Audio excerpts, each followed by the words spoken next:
Welcome back at the Green Gaming Festival for 2022, supporting Mother of Corals.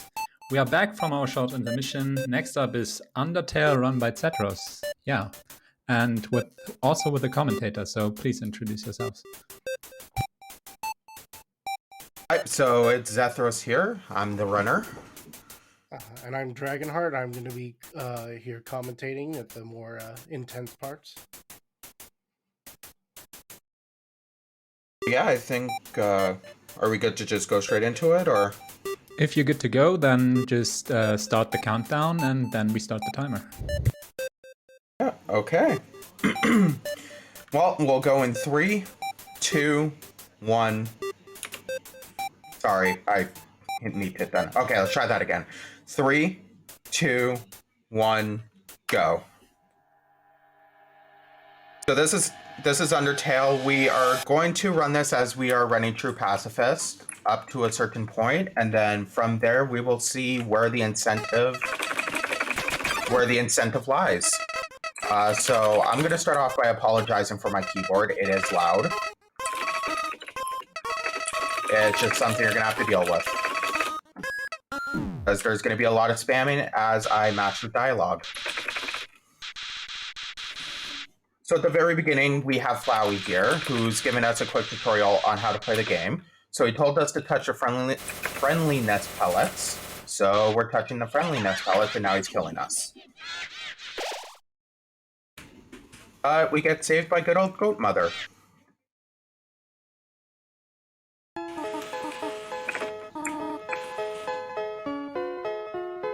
So we're going to be running through the ruins, which is going to be a series of puzzles that get solved for us,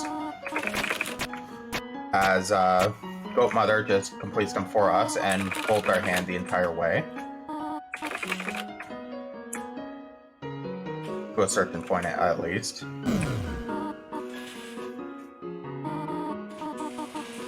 So the one thing that we're going to be doing most of the game, we're not going to be fighting anything on the most part. We are going to be running. That is the quickest form. There is a couple enemies where sparing is slightly quicker, but those are few and far between. So, yeah, that's the beginning of Undertale. Another thing to point out is in the ruins, encounters are RNG. So we don't know where the encounters are going to be. And this is the only part of the game where the encounters are RNG. We were able to predict where the other encounters are in the game after the ruins. So while I finish up the early section of the ruins, if there's anything else you want to talk about. Yes, so we still have the incentives up, so we're still able, even the run started, to donate, to choose if we are seeing the pacifistic ending or the neutral ending. At the moment, the pacifistic ending is leading, so yeah, but if you want to see the neutral ending, then just make sure to drop in some donations and support Mother of Corals. And as z3thros said, donations for this incentives are up till a certain part of the game. He will definitely say it when we get there. So, Toriel has abandoned us now, or Goat Mother, I should say, has abandoned us, and we have to traverse the rest of the ruins ourselves. Because if we were to wait there, she would never show up. We would just get a phone call. So now we talk to the rock, and that's one of those instances where it's a little bit quicker to spare because you don't have to do the run animation. And I missed a squeaker. And here's our first actual fight, and this is Maps to Bluke. So he's the easiest boss that we're gonna have to deal with. We just simply have to keep cheering him. And we only have to dodge one attack if we do it right.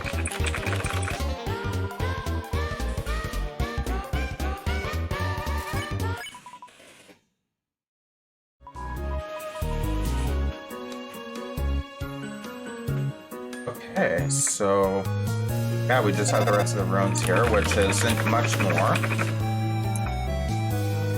We just have a couple more puzzles we need to complete. They're barely puzzles.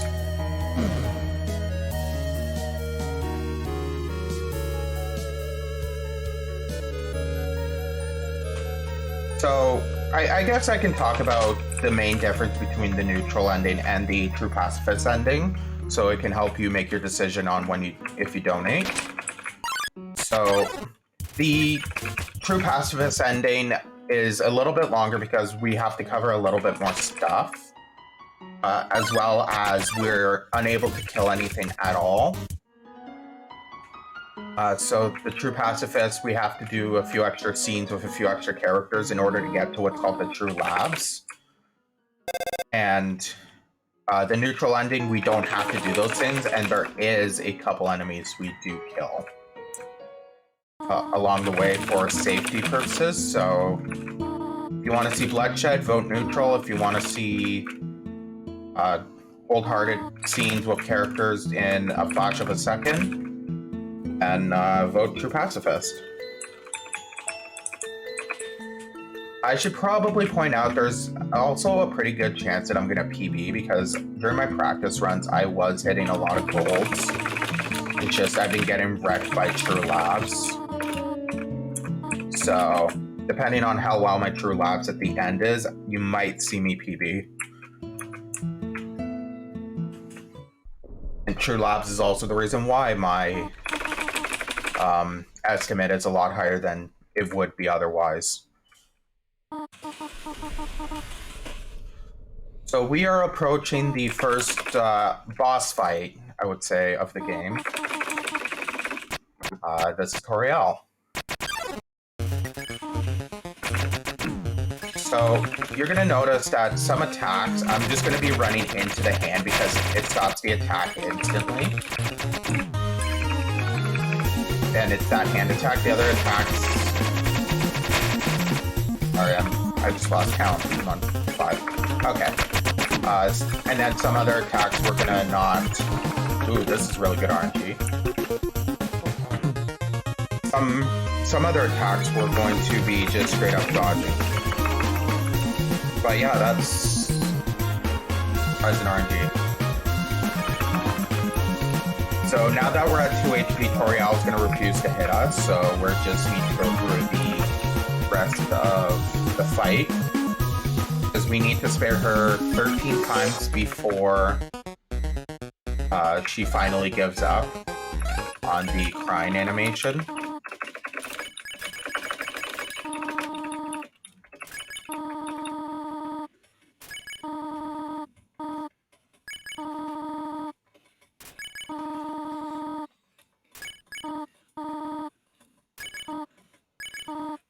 And this is where getting that hand attack is really helpful, since you need the 13 spares. All the other attacks will not cut the animation, so... Unless it's the last hit. Yeah. So if you go from 3 to 2 HP.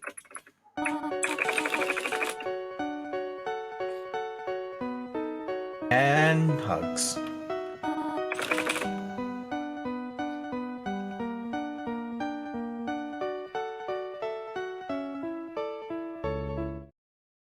Despite all that, that's still not a gold. Sad. Yeah, this is the ruins. So we're going to be entering Snowden. Or, yeah, Snowden. I know my areas, I swear.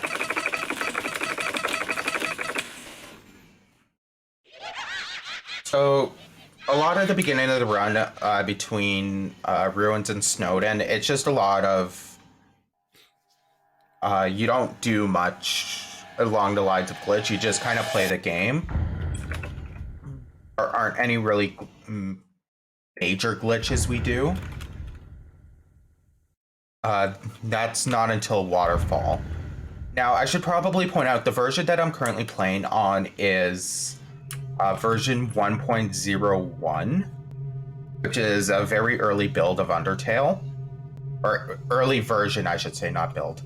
Of Undertale, and that's because some of the glitches you'll be seeing later on has been patched out, Now, I'm also playing on the Windows version, even despite the world record and most of the quicker runs being done on Linux, because there is a couple more glitches on Linux than it is on Windows, but I could be bothered to download Linux for one game.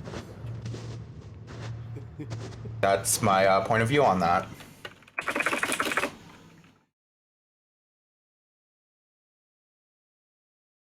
And that's proof right there that I've completely wiped my files.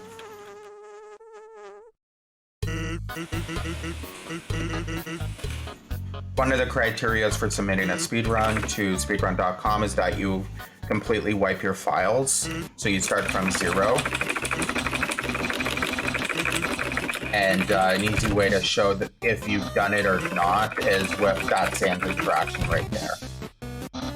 Because if you forgot to wipe your files, he will just say human, and then you'll turn around and not human. And then say a couple other phrases that I can't remember off the top of my head. Okay, so quick strategy right here. I'm going to equip the tough glove, and I'm going to be keeping the stick.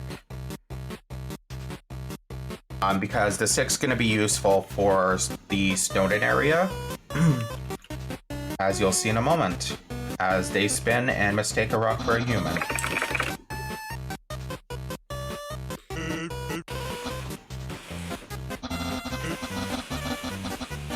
While I go through this dialogue, if there's anything else.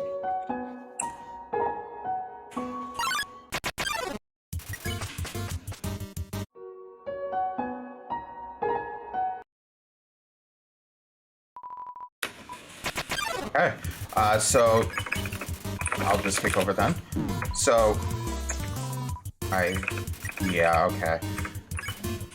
So I'm gonna throw the stick, and taking damage there kind of negated me throwing the stick there, so I have to throw it again. But with any dog enemy, if you just throw the stick, you can spare them the next round. So that it's just a quick fight with any K9 enemy. So here's our first puzzle, provided by Papyrus. And he forgot to give us the orb, so he's going to come give us the orb. And now we need to figure out the way. But because I'm a speedrunner, I have memorized the route, and it has not been provided to me at all. So, a lot of the early game is just movement and matching text and solving these puzzles. It's possible.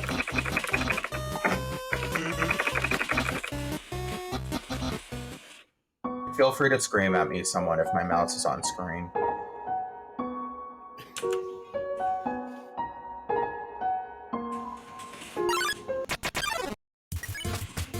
Only K9 enemy we run away from. It's easier. Quicker. Yeah.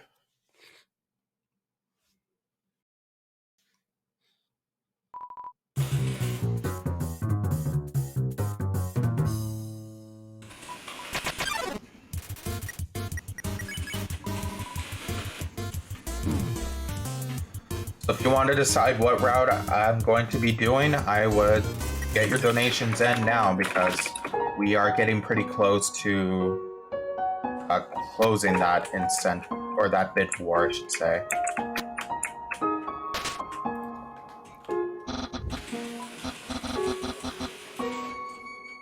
So yeah, at the moment the pacifistic route is still in the lead.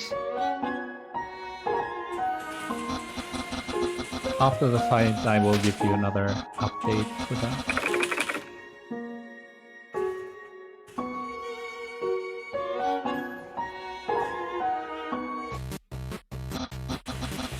So this is the easiest puzzle that Papyrus will provide us, because we just need to deny that we understand.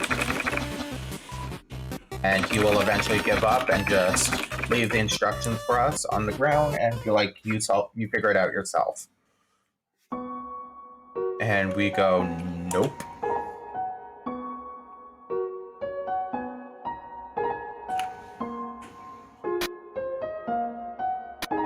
So this is the most fun puzzle in my opinion, and we don't do it the intended way.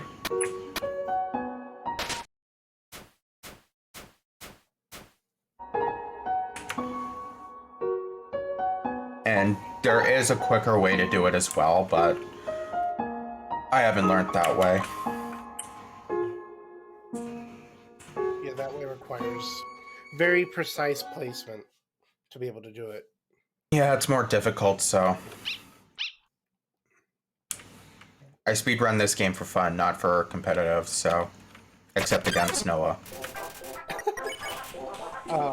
I'm safe. No, sad.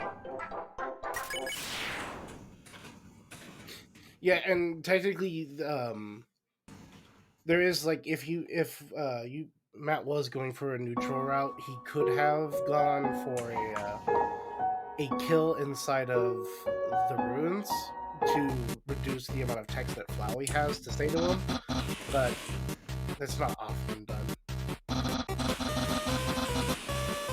And since we're not sure which route is in yet, I figured I'd play it safe and give people a little bit more time.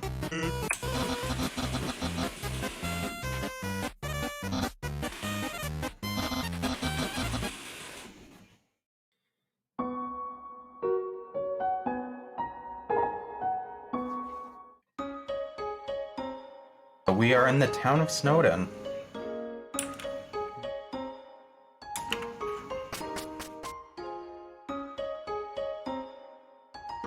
We have a very exciting boss fight coming up against Papyrus, where we do a whole lot of things right.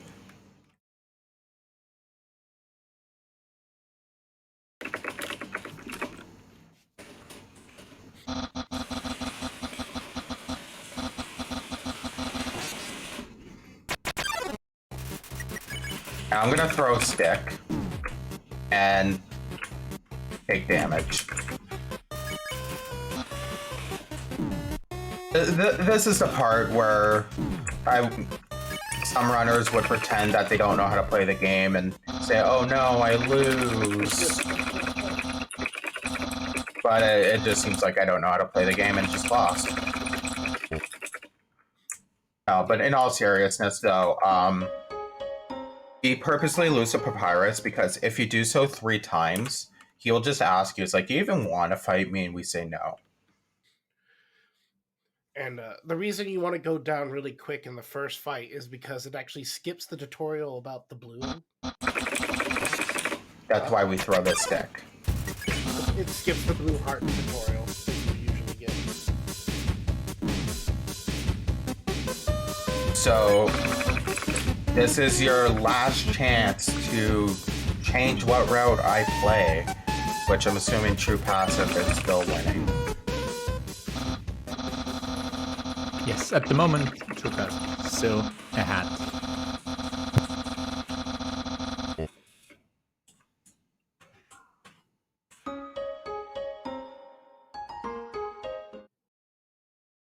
Yeah, because it'll be like just a moment here before we close that. Once I die to Papyrus or not die, but lose to Papyrus the 3rd time. That's when we'll close it, because that's when the route changes.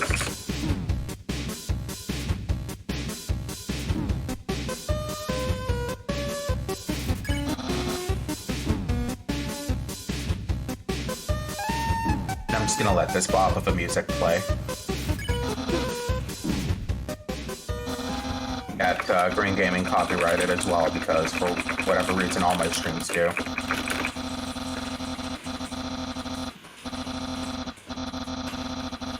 Anyways, you're about to say, Noah? Well, I was going to say the reason why the cutoff is here is because in True Pacifist, he will Matt will turn around, and then in neutral, By the way, forward. Yeah, you can cut that off, by the way.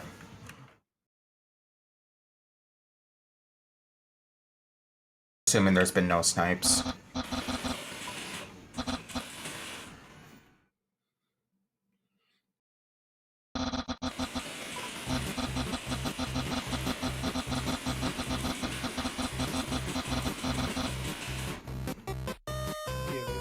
it's we don't want to have to come back to Snowden a lot, so this is why we're we do this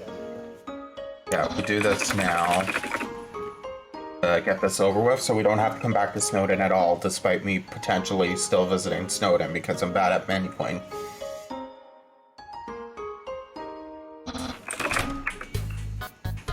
Now we are going to go hang out with Papyrus,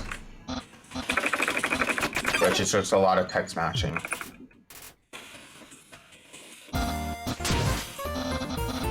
And we are indeed Saturday during the day.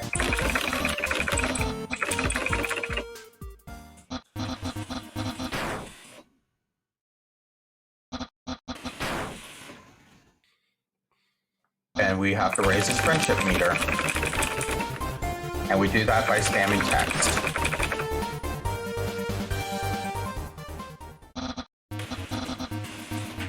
Now we need to go find the present, which is in his hat.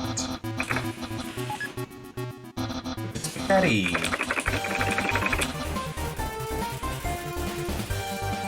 And I didn't get spaghetti skip.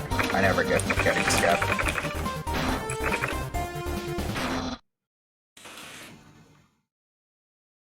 We broke the friendship meter.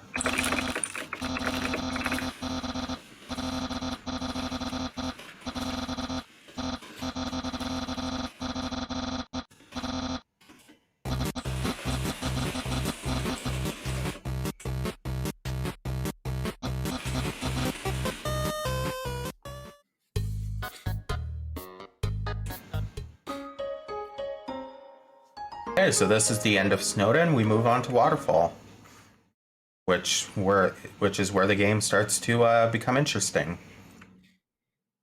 Yeah, it's where glitches are now more used because we get access to the easy glitch item. Because technically, Matt could use a very difficult to use glitch, but it's... My success rate on that is below 5%. Yeah, this is the one area where he could use it right here.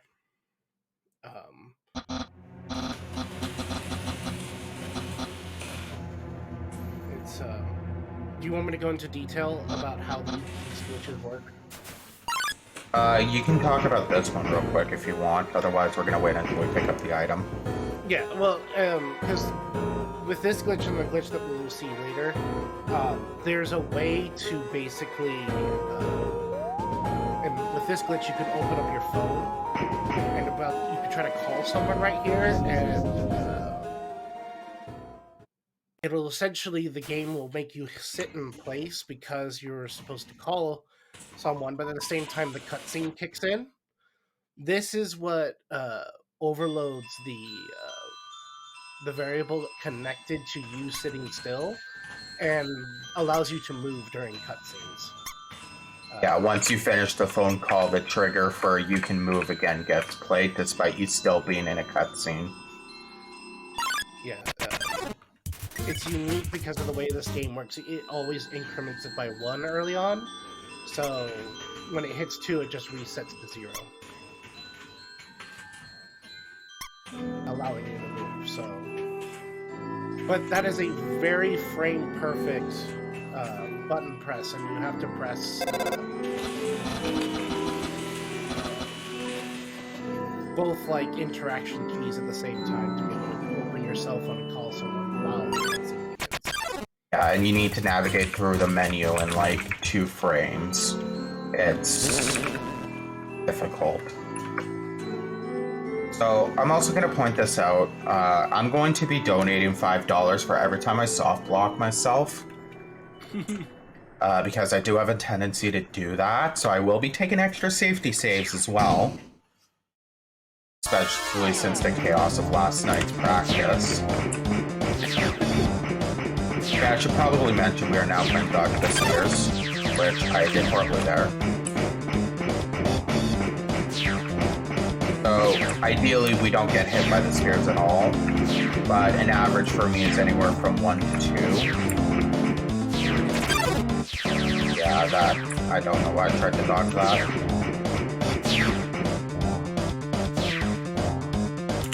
so I got the high average for me, unfortunately.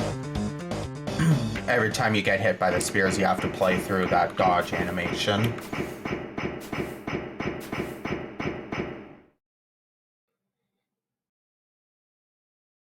And now Papyrus touches Monster Kid on the eyeball. That's Undyne, not Papyrus. Undyne, brain. Let's just cause confusion.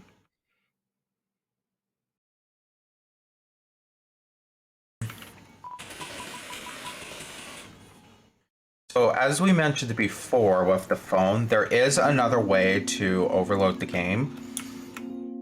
And that's coming up right here. There's a very special item if you want to talk about it, Noah. Yeah, so the item he's got to get is the punch card. And he's going to be taking 2 because Matt has a tendency to tear his punch card up later on. But essentially, the punch card very nicely makes the whole glitch that we were talking about, where you can overload the sitting still value. It makes it a lot easier. I didn't safety save, so I'm not going to attempt the one. Fair enough.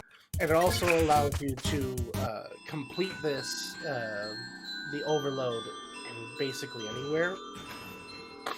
This allows Matt to do a wide variety of glitches. One of them he could do is right here, but if you fail to hit the marker correctly and move fast enough, you soft lock right here. And that means you have to reload your thing. And unfortunately, I didn't safety save, so I'm not risking the entire run, and I hit Alt. What is going on? NVIDIA, quit it.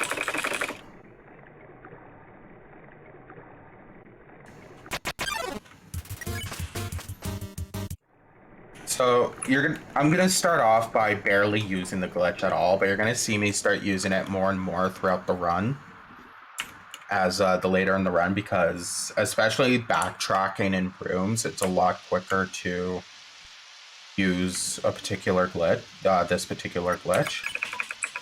Oh, I managed to hit that. I kind of just go for that one, and I hit it about once every like 10 runs.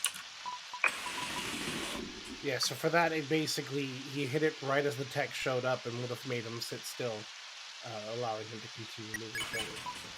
If you ever wanted to try the PCE, that's what's the name of the glitch anyways, punch card exploit, that is the easiest one to do.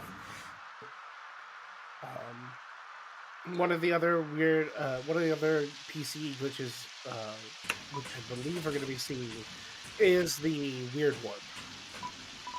So, that's what it really helps with getting through certain rooms.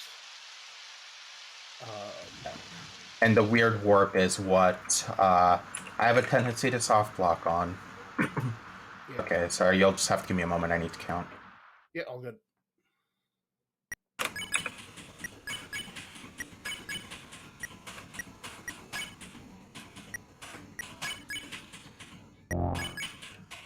Okay, I got it. Yeah, right there, he was trying to make sure that he opened the PC at the exact moment that the spear cut thing begins, because otherwise you'll sit there watching the animation.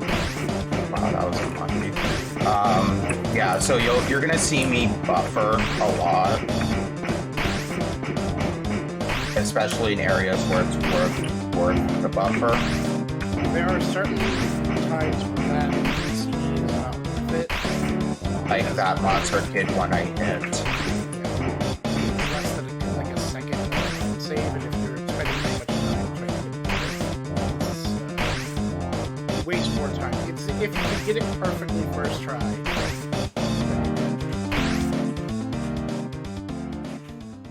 But that one saves about 6 seconds, so it's good to try to get it. Yeah, that and it gets you moving faster. It gets you further, so yeah, it's a good time save. And now Undying caught us and broke the bridge. Ron, so we get a small cutscene if you have any donations.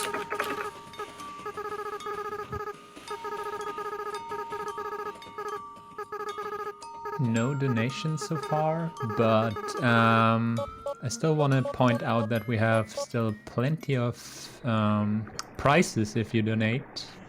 You can see them on our webpage from Green Gaming, and also we have some upcoming games with incentives, so make sure to donate them.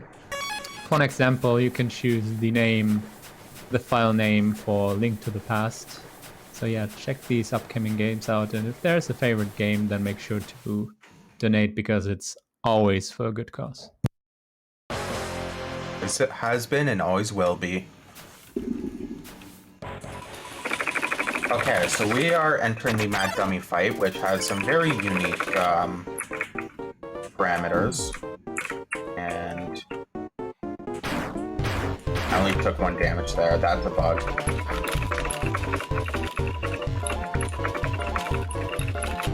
That is gonna throw things off.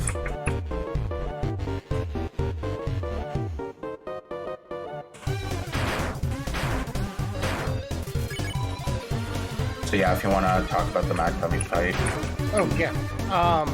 With Mad Dummy, it is you can't actually hurt him. What instead he summons these little dolls that are using magic attacks against you. Your goal is he moves into a certain pattern based on how much damage he's received, and you need to aim the magic, his puppets, to hit him instead of you. Once he reaches a specific damage number and his HP drops to a certain point, that's when you can move on to the next stage. This is the beginning of stage 2 of the fight, where it becomes very straightforward and actually Yeah. So unfortunately, that's the only way to complete this fight. There's no, like, spare route. We just have to damage him until he's annoyed. There, with Matt directing the missiles into the Mad Dummy, that's actually not necessary. It's just to stave off boredom. Yeah. You can tell that Matt's running the correct version of the game, because if he was in test mode, there would be an HP bar in this fight, showing you how much HP the Mad Dummy has left.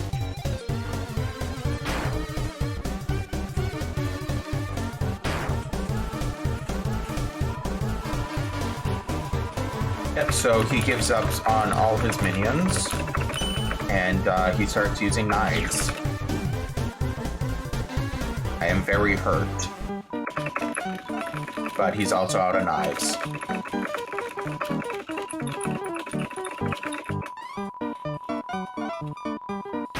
And a familiar cry annoys him enough. I actually needed to be careful there, because I could have died from Nastabluke, since I am so low on HP. Yeah, those tears do deal damage to you, so...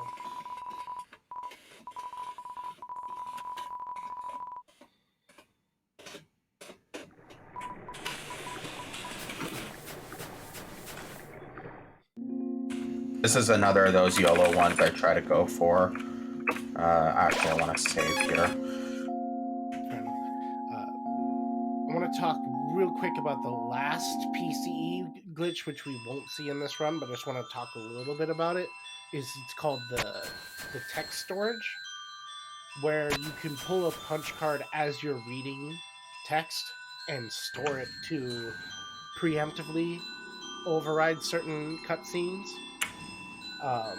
It's the most difficult one, being as you have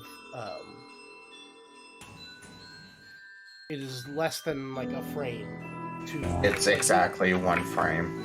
Yeah, you have 1 frame difference between opening the text and pulling up the punch card, so it's the hardest PCE glitch to pull off, but it does save time if you can get it done. I turned right too early. Yeah, I tried learning that one for this for the run today, but it's just that difficult. I couldn't. I still haven't got it a successful attempt. Yeah, as someone who runs this game as well, I've only pulled it off twice.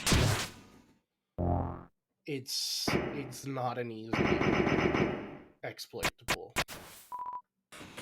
But yeah, we get saved by Monster Kid.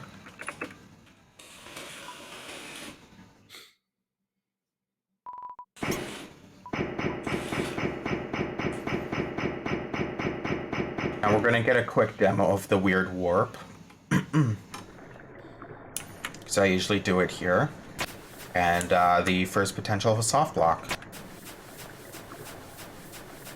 But this time I saved, so if I do soft block myself, we don't have to go through the mad dummy fight.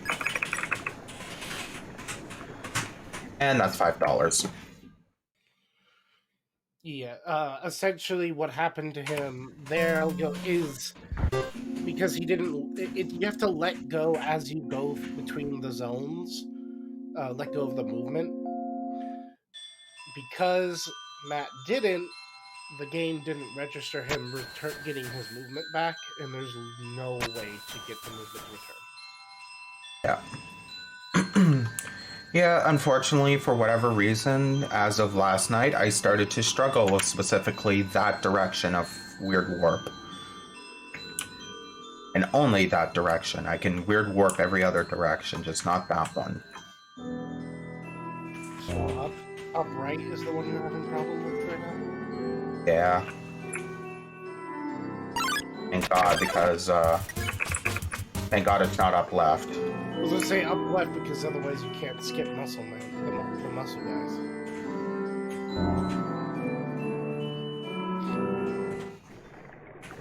Can't skip the muscle guys, the undying becomes a nightmare. Yep.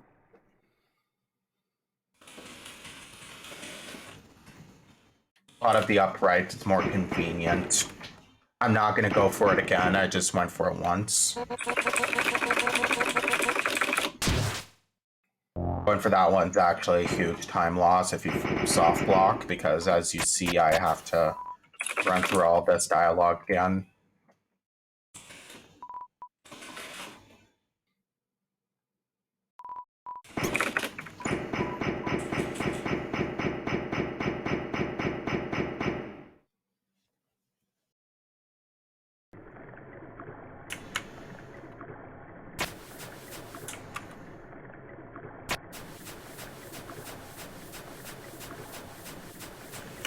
But to explain weird warping a little bit more, because there's an explanation behind how weird warps work in this game.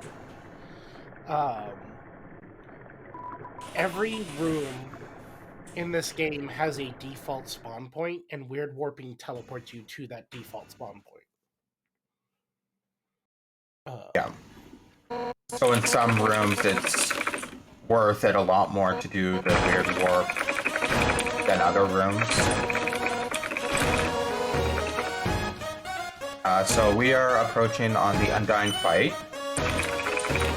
So I'm triggering the first dialogue with Undying to A, get the save point, and B, sorry, I need to focus.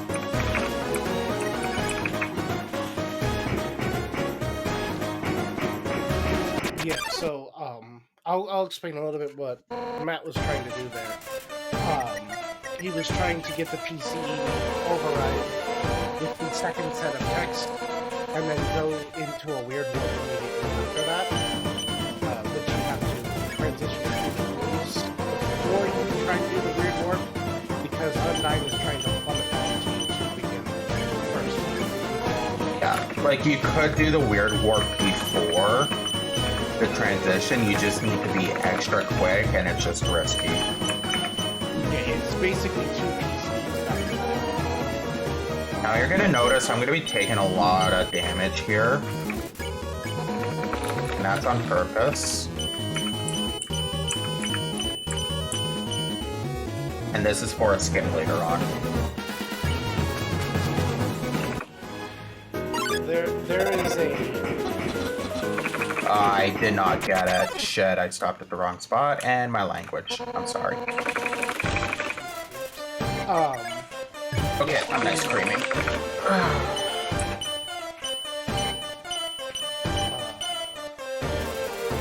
Yeah, there is a part of that skip where Undyne. It is called Undyne, where you can skip past all of their dialogue and interactions with them. I think I'm clear to start doing damage. But it's a very difficult skip to pull off because there's several points which you can soft lock yourself. Yeah, unfortunately, I didn't get the one dying because I stopped at the wrong spot. Otherwise, I would have gotten it, because if you stop at the correct spot, when you get the phone call, she doesn't move. Unlike what she did here. Now, very important thing, make sure you water your fish if you're doing True Pacifist. Otherwise, it turns into a neutral run. Real quick. Yeah, in a neutral run, you ignore Undyne here, and this is the only way Undyne dies.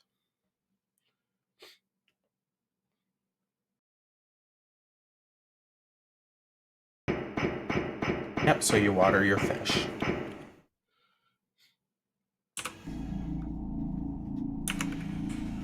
So never forget to water your fish.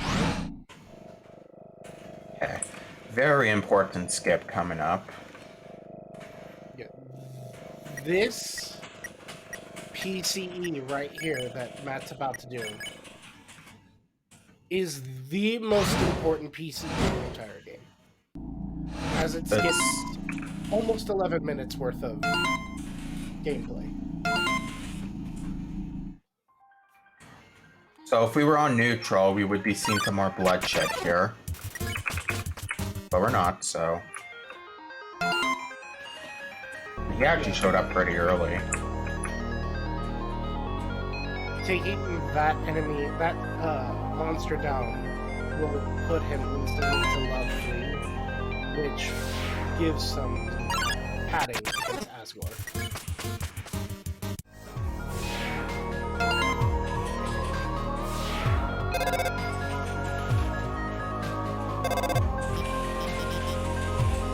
So, the reason why we take so much damage... Really? There we go. Okay, that was a little bit unlucky. There's usually a blue laser there, which will deal damage if I'm moving. But I just got really good RNG, I guess. And... yeah.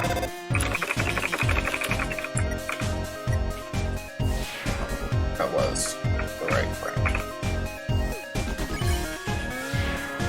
Oh, yeah, another effect of the PCE was right there. You can, by enabling the fact that you can walk again, you can walk while I didn't. Yeah, so... yeah, that it makes you, allows you to walk while in the jumping effect of the jump pad, which allows you to skip all of the puzzle to open that door. I really... You one framed that. Yeah, so this is where the PC text storage glitch comes in handy because it makes this a little easier. Yeah, it's like a few minutes. It's a few minutes lost. Yeah. It makes it a little easier here. It also allows you to do a double PC skip here.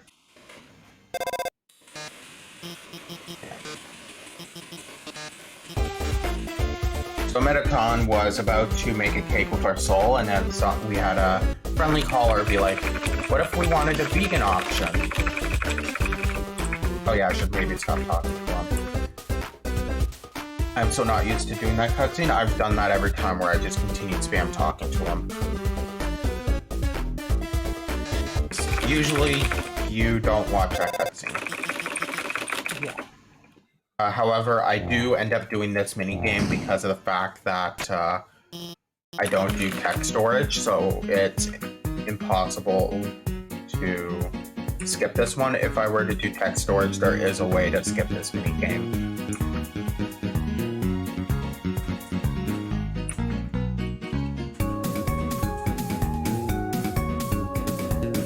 While I run through this, if there's any donations or anything you want to talk about, post.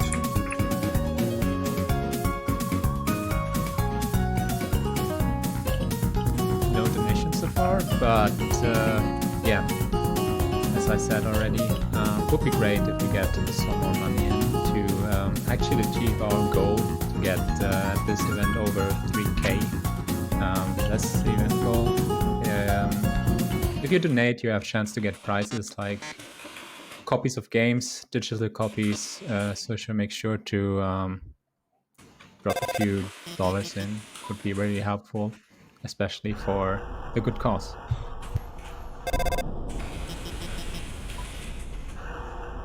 Interact with a save at least. Okay. So every time you interact with a save, you also heal. So that's why I actually backtracked there to interact with that save, because I was at 1 HP. So there's another good example of the PCE where you can just skip elevator rides.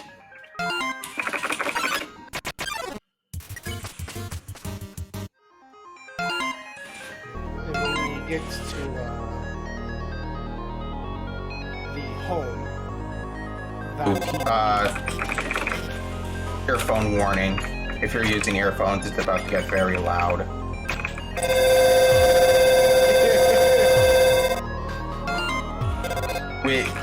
That isn't just done for fun, even though it is quite funny. That phone call makes us miss the last button if we were to not do what we just did. Should be safe here. Alfie's tries to call you over and over again. Okay, come on.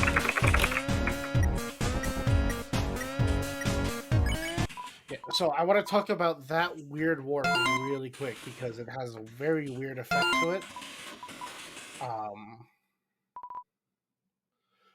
That weird warp is, if you don't do that weird warp, the interaction with those two knights is actually in a different spot. It's slightly further ahead. So that weird warp is one where you need to do it in order to make it easier to get through it. More consistent. More consistent.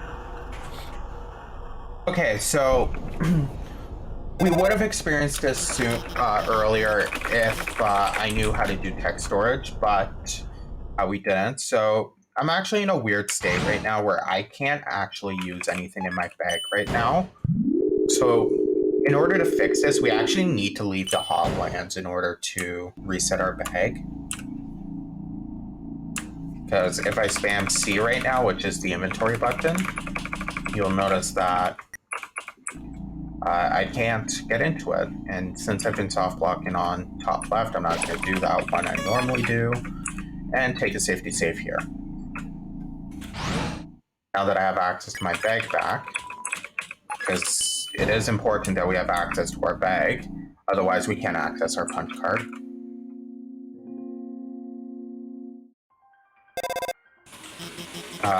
So yeah, leaving the hotlands basically enables us to use our bag again. Now, I was talking about earlier about walking despite using the computer. That was quick. While using those boost pads, doesn't just apply to moving further on them, but moving in different directions. So we use that to jump ourselves out of bounds and just walk to the exit, skipping 2 puzzles. And we're skipping Muffet. Yep. because he has that text storage, the rest of the conversation that's required to play to get Muffet to show up doesn't happen.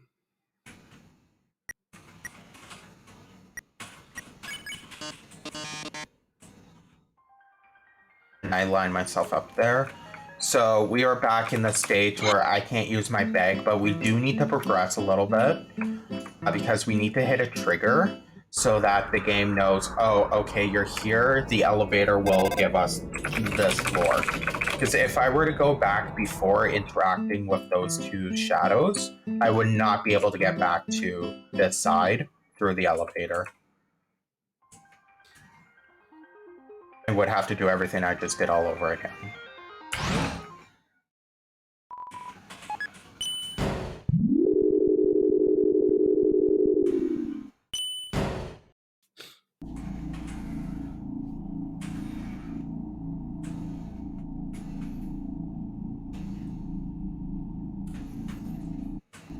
Once again, we go back. The elevator back. And by just selecting the floor, it changes the trigger that leaves the room to the floor we want to, so we can just leave right away. Usually when we're in the elevator, we have to sit there, as you saw us going to the first floor. We have to sit there, wait until the elevator is done moving. But this time around, we don't.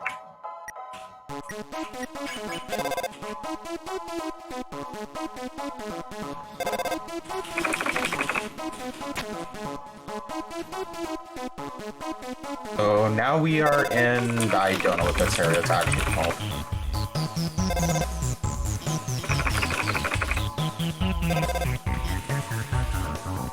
Or something like that? I don't know. Yeah, that sounds right. Okay, so I'm actually going to progress so far in the dialogue until she says, okay, go. Because this will turn off the lasers for good. If I were to finish the dialogue, it would turn into a flashing state where the lasers would sometimes be on, sometimes be off. So, yeah. Now, another good use for the text storage would be right here. Because you can actually double the amount of shots you get and just complete this right away and not actually have to solve this. The reason why we solve this puzzle, though, is because it opens up the side bridge, meaning that we don't have to go through 4 fights.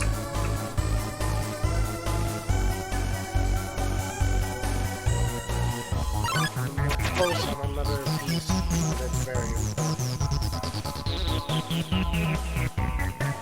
This is the Metatron skip, where Matt will use his PCE to essentially skip an entire fight. Yep, and that fight is pretty long. Now, one thing I learned on one of my runs in the past is do not PCE this section.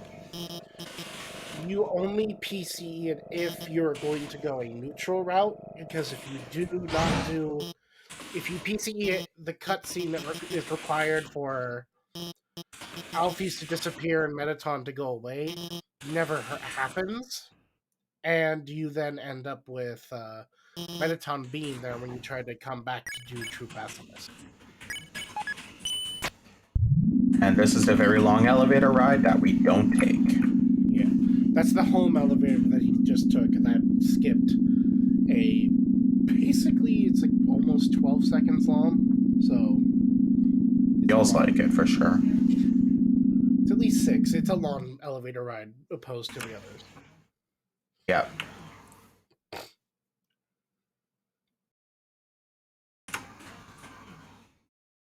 There's a lot of preset encounters here at home. Unfortunately, there's not a lot you can do to skip any of them. Yeah. So I'm going to take this time and actually talk about one thing that I do a little bit differently than most speedrunners will do, and that is our weapon choice for the upcoming fight. Most people end up picking up the burnt pan. It's the burnt pan, right? Yeah, burnt pan. You got it right. Yeah, most people end up picking up the burnt pan in Hotlands because it does deal a lot more damage if you're able to hit all 4 perfects. But I'm not confident in hitting those, so I actually grabbed the Worn Dagger, which does deal more damage and only has the one bar compared to the Burnt Pan's 4. And it makes the fight go a little bit more consistent for me.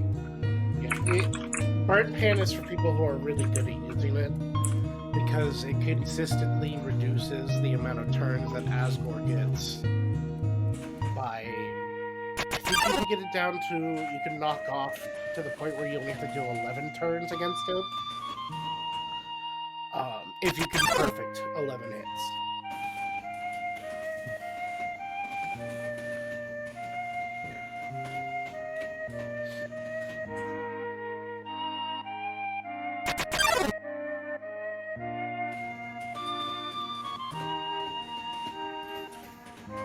So yeah, we just have a lot of downtime while we get story time.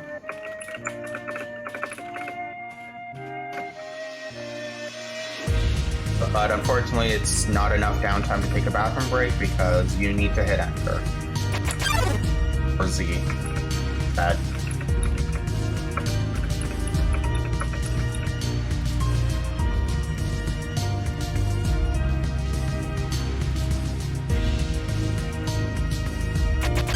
If you're watching this and need to use the bathroom, go ahead. You're not going to miss much for the next, like, 2.5 minutes. Yeah. There's I'll preemptively start talking a little bit about what's coming up here. There's going to be a set of weird warps that Matt's going to want to do here. Well, it starts with a PCE into weird warps. Into weird warps, because it makes things a lot easier. One of the luckiest parts about this next area is there's a lot of save points. Safety save. I won't be safety saving beyond Judgment Hall though. Fair enough. Because it's so quick, it's not worth it. Yeah. But yeah, he's gonna PCE in Judgment Hall, which is going to skip Judgment. So we don't get judged. Because that's almost 2 or 3 minutes of dialogue with Sans that you can skip.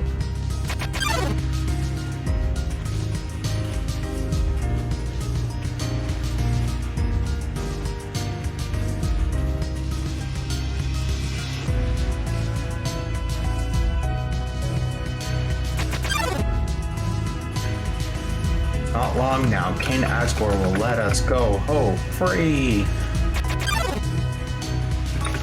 You should be smiling, too. Aren't you excited? Aren't you happy? Yeah, we're getting close to the end. You're going to be free. Okay, so safety save here. And step 1, skip Judgment Day. Okay. I kind of just have to blindly guess where I am. Then...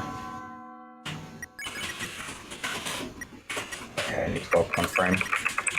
Or 1 pixel, I should say. That is another $5. But Matt's trying to skip all the dialogue between him and Asgore except for the last dialogue. Because Asgore doesn't have a small amount of dialogue. That's not a soft block. That is just a lot of dialogue I prefer not to go through. Because I was a little too hasty.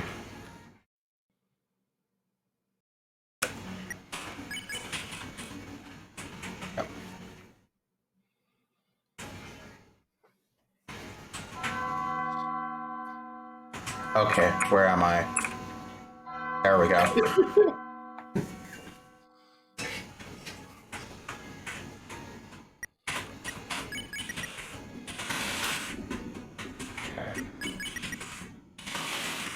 There we go.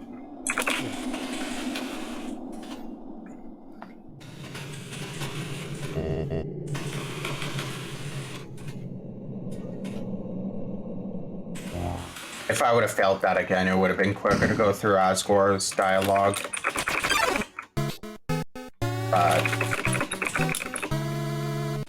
Well, if I wouldn't have messed up judgment the second time.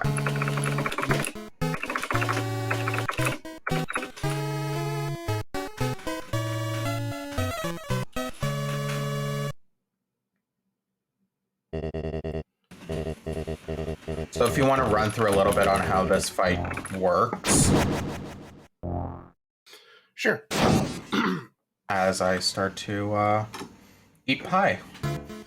Yeah, so this fight is the way it works is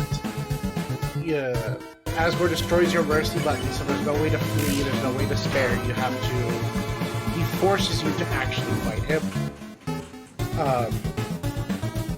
Matt opened with using the butterscotch pie, which is weird in some situations, but it actually reduces the damage and the defense of Asgore, making this fight slightly easier. And quicker. If he was in testing mode, there would actually be a turn counter in the corner. The way this fight works is the longer the fight goes, the quicker Asgore's attacks start to become. But at the same time, Asgore starts taking more and more damage. So the goal here is for Matt is to try to get him down as quickly as possible. Especially since he didn't take the locket in the house to up his defense here. I'm down an ice cream. I forgot about that. Yes, you are. So he has to play this very safe. One thing should be noted: Asgore's attacks are very similar to Toriel's. They're just a little bit more challenging. And you can't skip on hand attacks. Yeah. But as you can see, the attacks are becoming quicker and adding more complications to them with each turn that passes.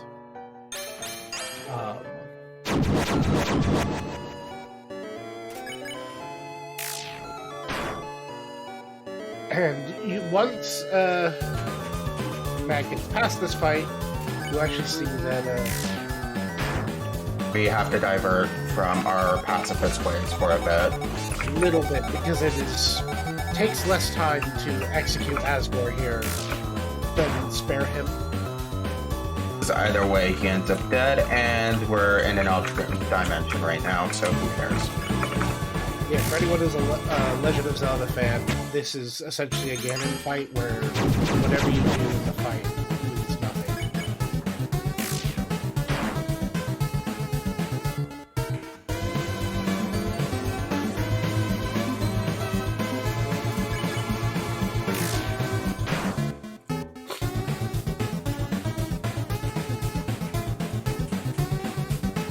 Yeah, I'm a little bit in focus mode right now since I don't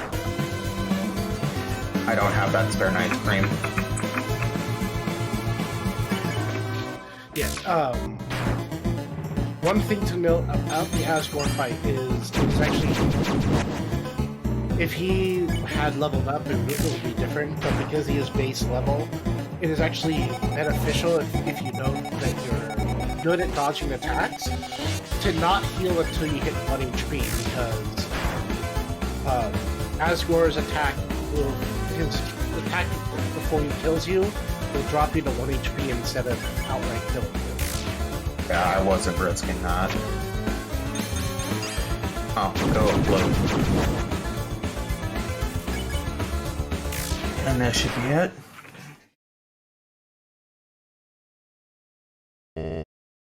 Alright,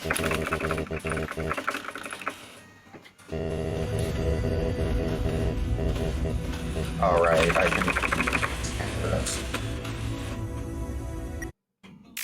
So yeah, we are going to execute Asgore, because either way he's going to end up dead, either by our hands or by a friendly nest pellet.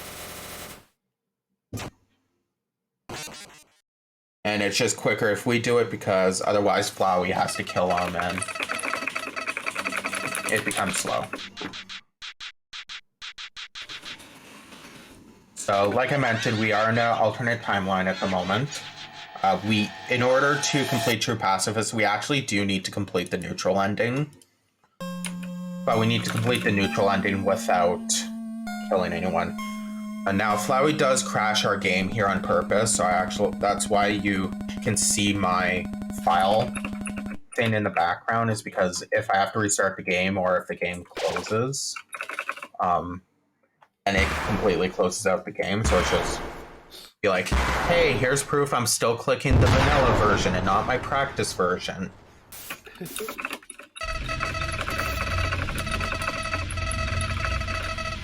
So now we enter the auto-scroller that is the JPEG Flowey fight.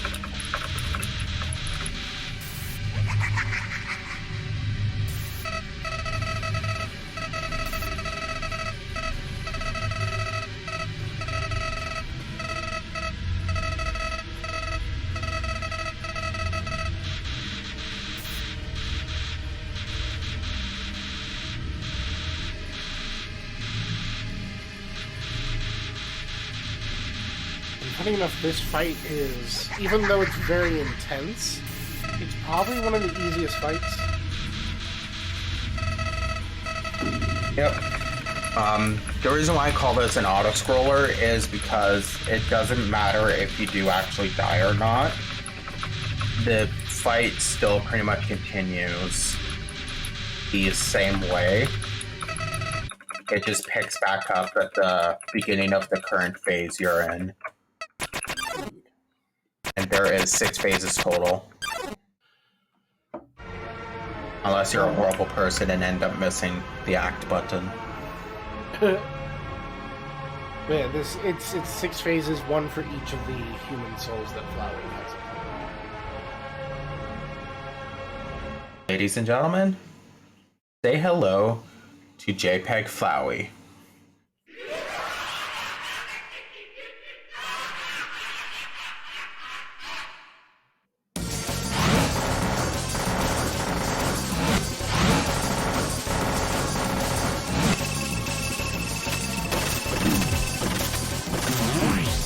You're gonna notice that the fight button does show up every once in a while.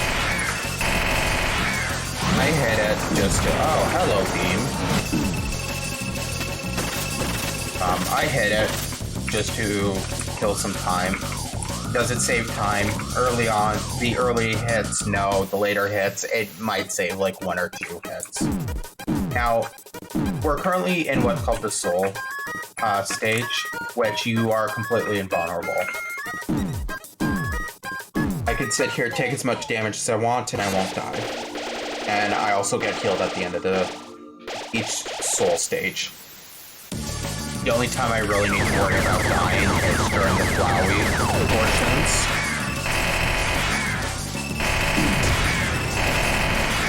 Hello, Beam. It is rare for Flowey to use that beam attack, and he's used it twice. With the Flowey fight, after he beats this next soul, Flowey starts to cheat. Not us cheating. So it's completely illegal in the speedrun.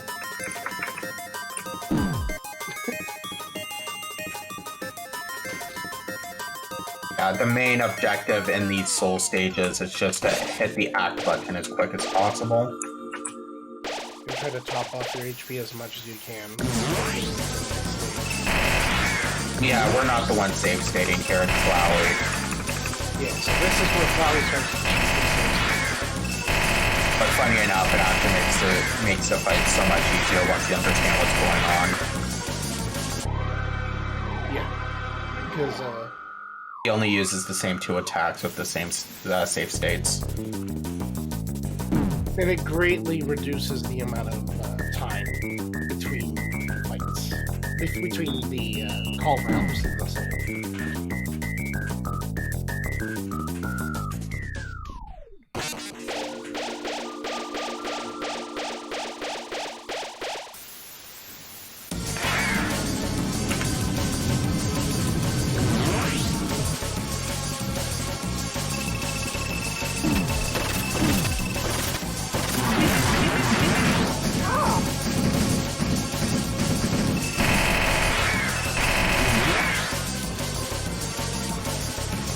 So in total, there's, I believe, 7 different attacks that Flowey can do. So vines, stars, flames, bombs, laser, flies. And friendliness pellets. No, because then he also has the Marlboros, which is the Okay, so 8. and he has 2 of the different star types. There's the one where you shoot his face, and then the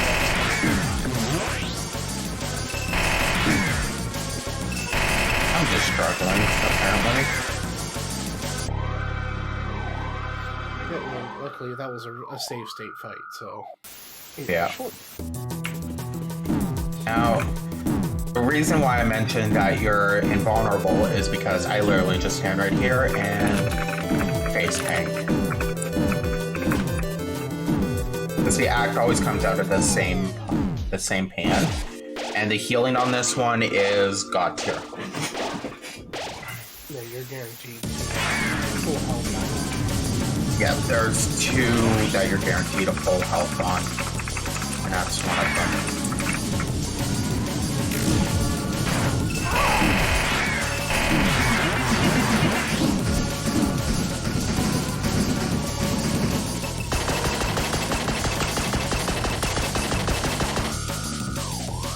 I got very close there. Not really. Because the health bars, it might show you that you're on low HP, but I'm about half right now. Alright, it makes you freak out. That's purpose. Yeah, the health bar is like, the 50% is at like where the 10% is. So, it's, despite me looking very low, I'm actually quite safe. And I like to play a game called Dodge Hope. I don't need no hope. I just need skill.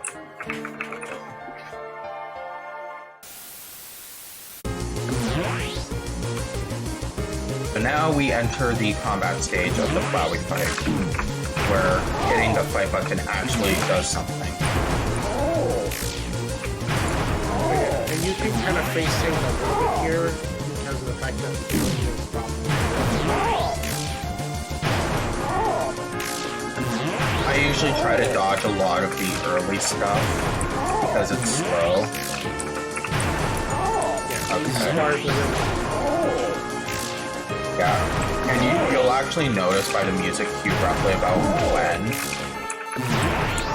it's about to speed up.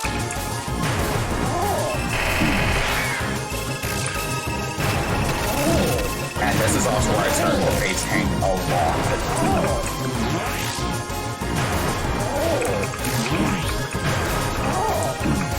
You should receive enough.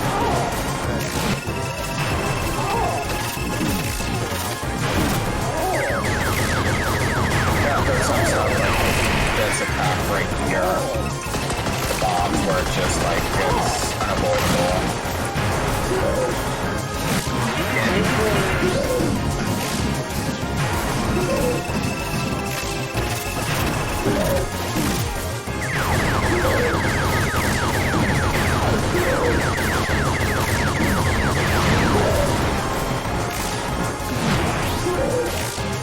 Yeah, like there's some attacks here that you can dodge extremely well.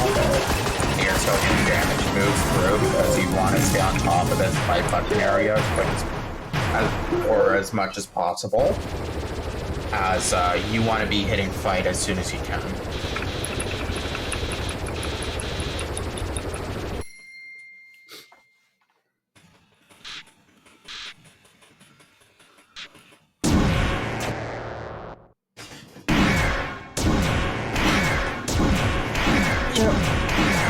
And now we die.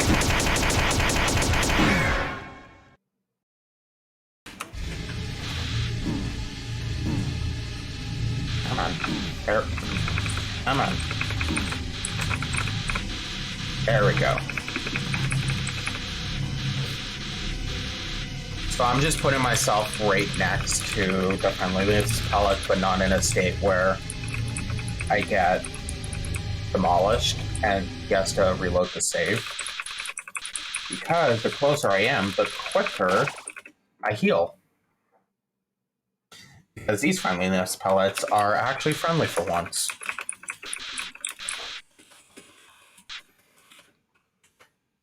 And Flowey lost his save.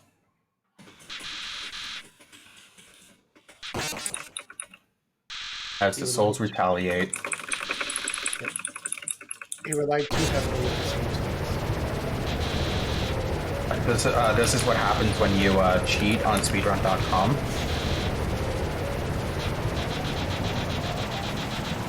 Special save states. Unless they let you, then ignore that statement.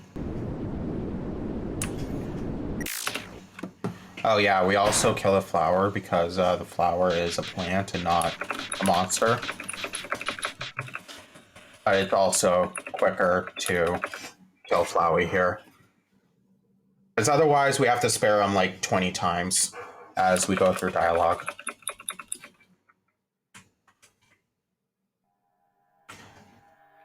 However, since we're supporting green gaming, we don't want to kill plants. It's just, it's a lot quicker to do so in this instance, so please don't kill plants. That's the neutral ending. So now we're back here, and we need to do some backtracking.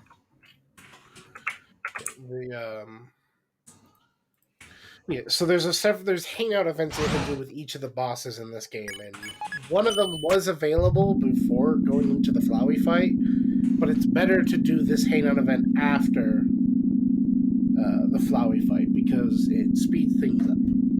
I should have weird warped. Oh well. Yeah. This is where weird warping becomes very, very useful, because most of the spawn points for most of these rooms are at the beginning. So if you were to weird warp, you would actually skip a lot of these rooms and a lot of movement. But I don't know the positioning for most of these weird warps, so I don't do them.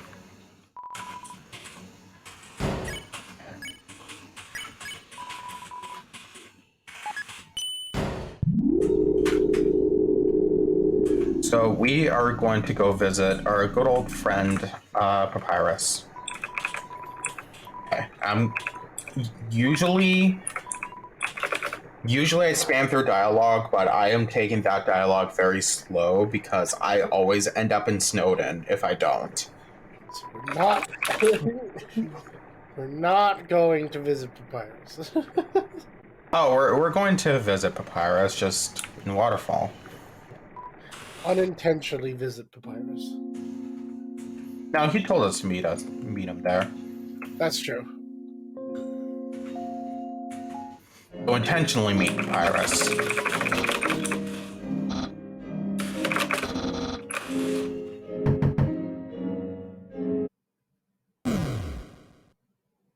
And Undying.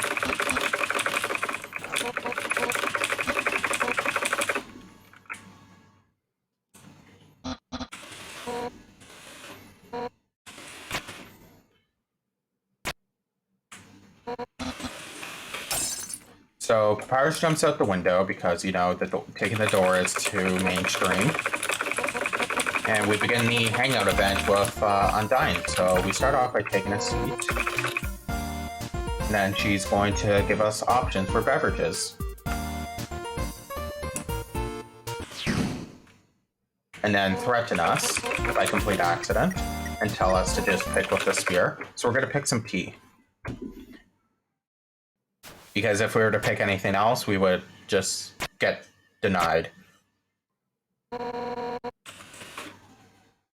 The game wants us to choose tea. Yep. It's funny how technically you could choose Undyne at the same time.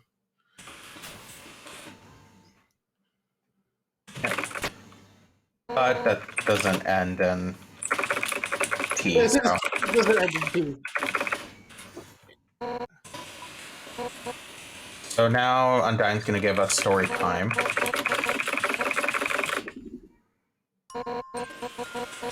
Now that she's not going to kill us, she'll give us a story. While Hope's Dream plays in the background. And she gets a brilliant idea.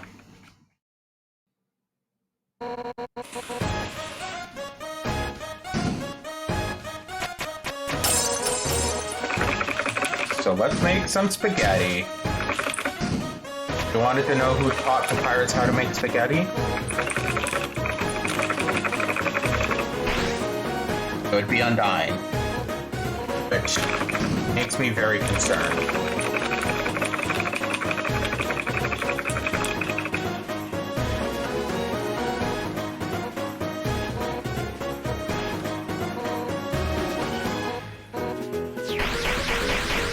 So you just need to spam so quick there, and then I'm going to need to hold right as we proceed to cook the spaghetti sauce. And the reason why I say that I'm concerned on why and how she taught Papyrus is if she teaches someone how to make spaghetti every time, how many houses has she gone through?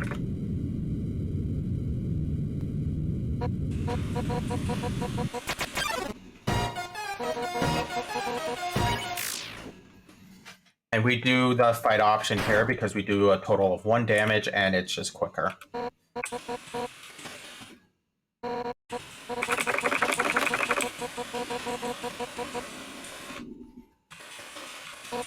Now the poor fish house is on fire and crying. Poor fish. So that was the Undyne hangout.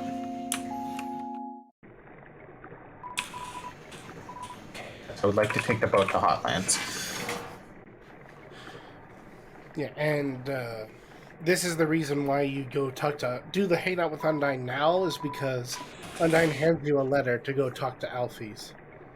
So you don't have to go to Snowden to get the letter. You just get it at the end of the Undyne hangout. Yeah. Because if we were to do the Undyne hangout sooner, she wouldn't give us the letter, as no one mentioned. So after we beat the game, we would have to go back to Snowden instead of Waterfall to pick up the letter, and that's just a waste of time. If we're gonna have to backtrack, we might as well backtrack to the hangout. Okay, let's see if I'm quick enough.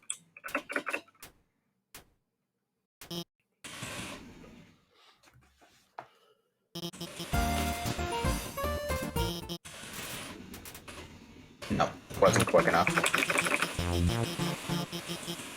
If I mashed a text quick enough, the dating stop would have actually been instant.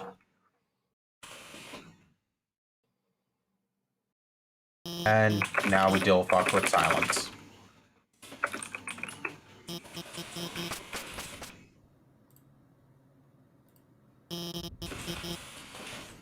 I could break the awkward silence if you want. Go for it.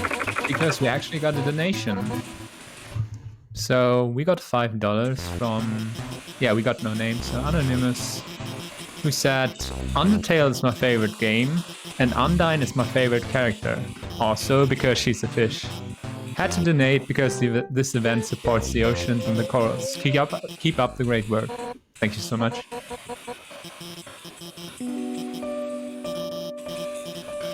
So we're dealing with a lot of just text smashing here. So this is the last hangout we need to do before we get to the bane of my existence. And potentially more money for charity.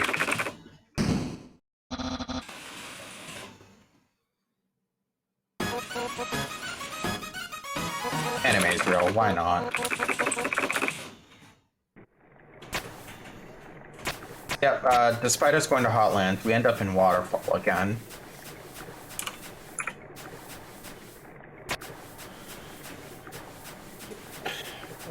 Now we're on the last part before the final boss of True Pacifist. Yep, so... is True Labs. Yep. So if this is done right, we should have 3 more fights before the last fight. Oh, 1. Because let's be honest, the 2 of those are a joke. Okay, sorry. 1 of them's a joke, 1 of them's sad, 1 of them we skip, and 1 of them's actually a fight. Yeah.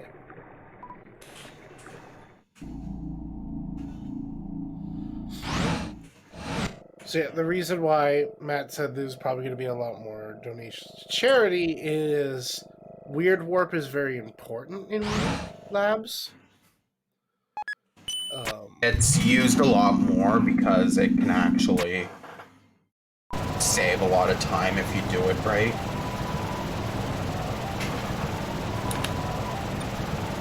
So luckily there's a lot of save points in there, so you can safety save. But yeah, there is the possibility of soft locking down here.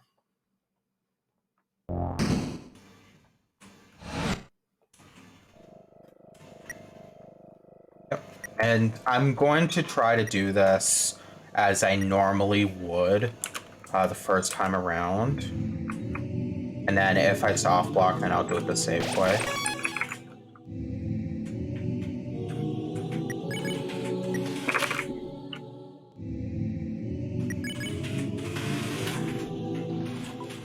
I'm going to turn the water on and off 3 times. And that will initiate the first fight.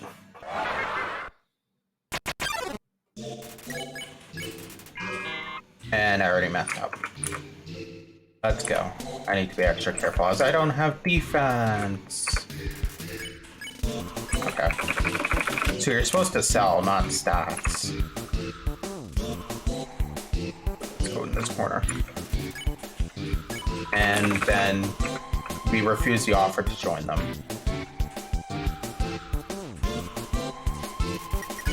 And then we can spare them, which will give us the first key we need.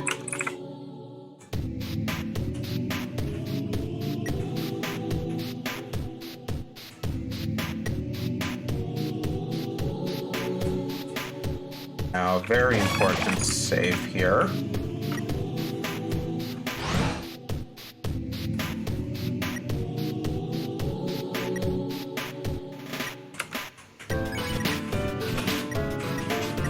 Come on. Yep, there's another $5. There's a soft.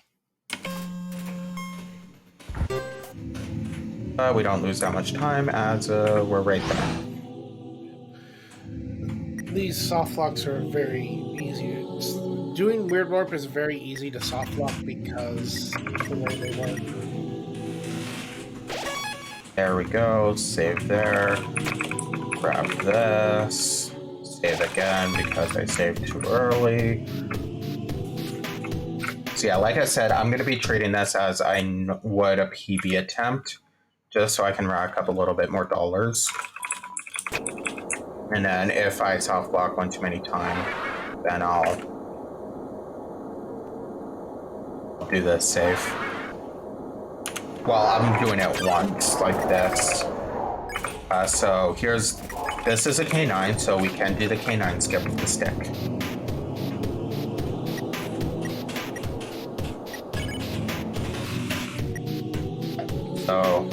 that brings us back to the beginning of the room, and then here it actually puts us about halfway up the room, despite it not looking like it.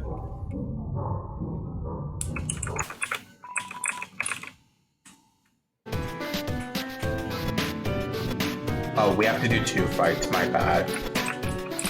Yep, just use the one right here. I forgot about this one.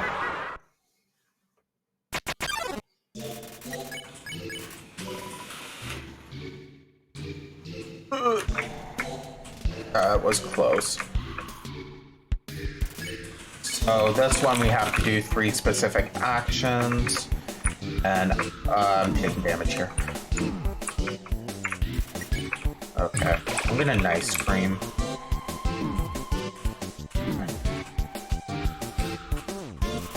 I'm not liking this.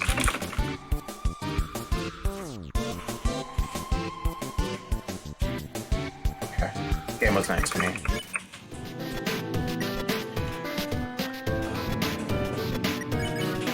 Yeah, that enemy is considered the more annoying, the annoying one of this. And this is the sad fight I was talking about. We just tell it jokes.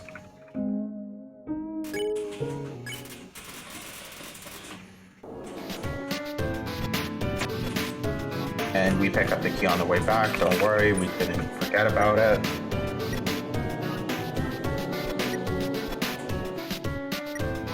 Now this is the one weird warp I'm scared of.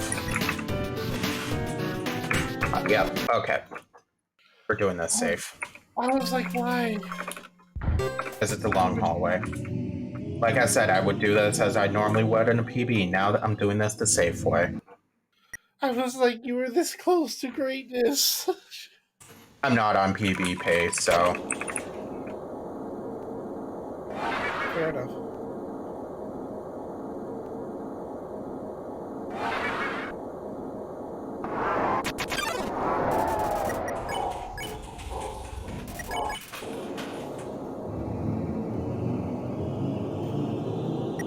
So...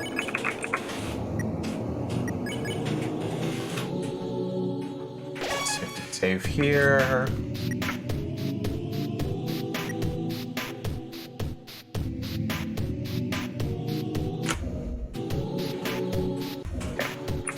Line up with the wall, 1 frame up.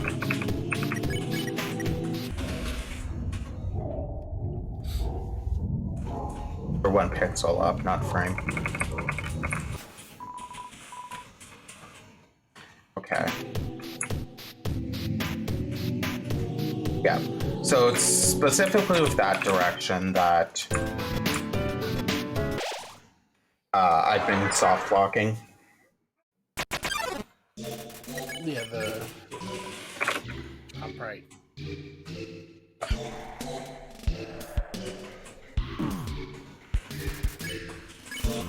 That was just mean.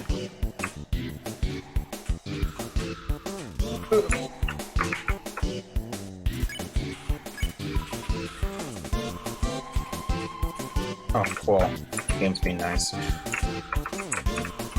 Okay. This fight actually makes me think of a DuckTale fight.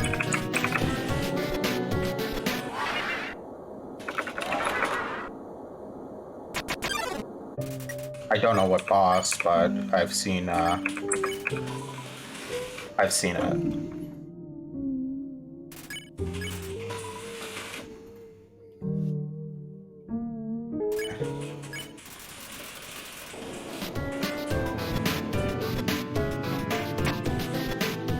Now if you think, oh, he's not gonna weird warp again, I'm not going to here, but there is one spot where I have to weird warp.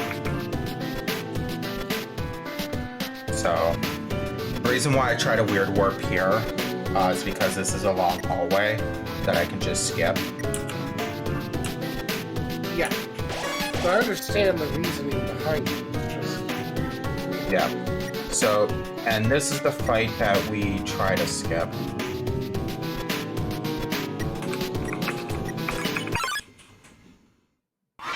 it goes, oh, you have a fight. And then we go, no, we don't.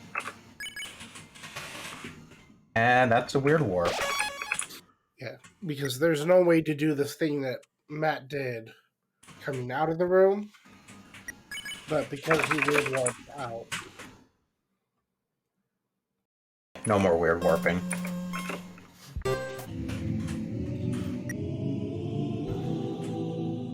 Yeah, because Except for Asgore. Yeah.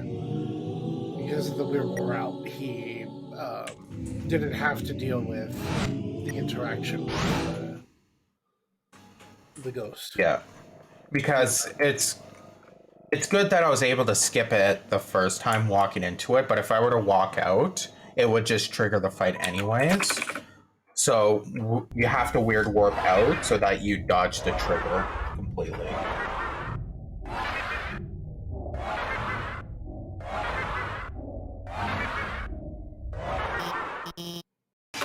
Well, I'm doing better than my practice run yesterday, so we're on page 4 estimate.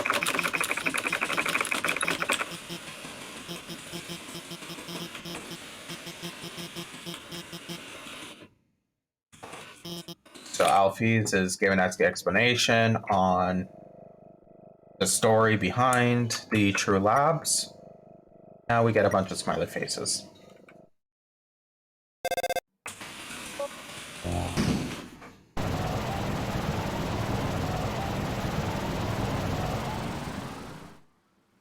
So we are now at the final stage of the game. Go through the elevator. Walk through the entirety of True Home.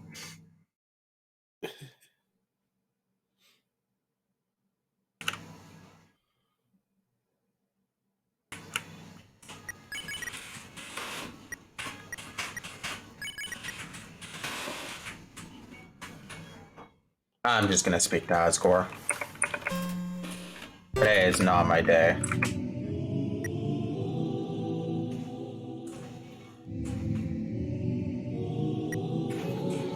And this is why I put the estimate so high, it's just in case I mess up pretty badly like that one.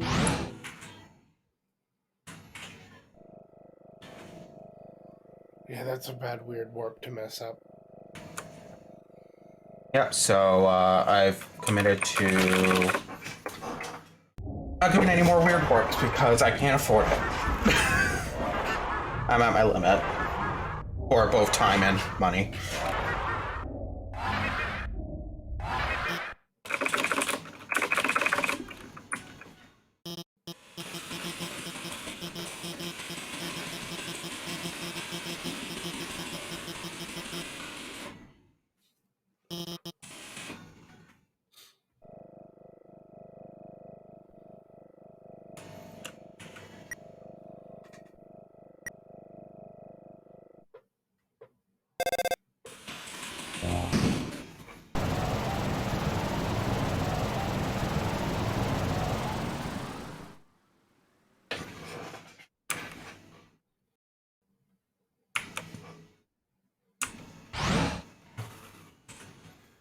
The reason why we normally weird warp this section, like we mentioned earlier, is to avoid speaking to Asgore.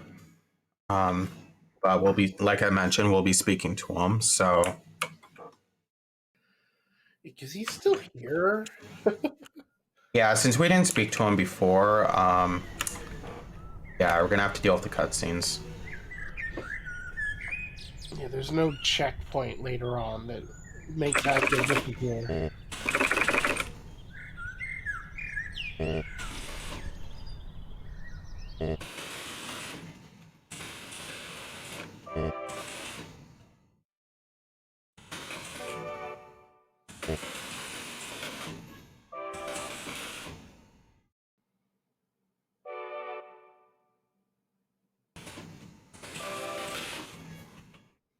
And they don't expect us to weird warp, so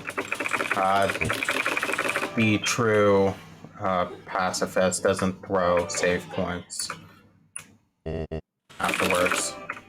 For now, we just follow them, and this is the last save point we have.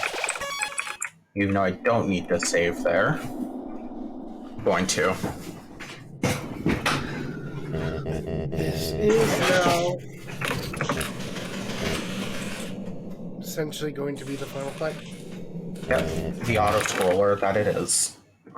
And I have a final fight without an auto-scroller.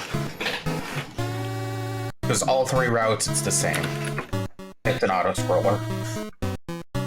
The Flowey fight, the fight that we're about to do, or the Sans fight.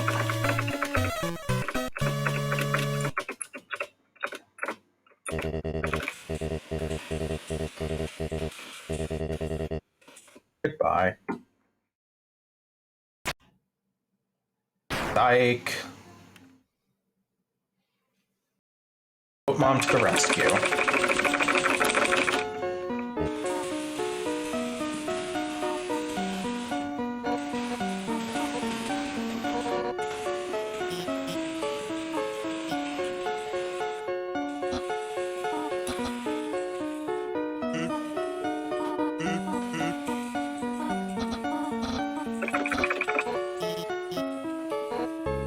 We have a little bit more dialogue we need to scan through.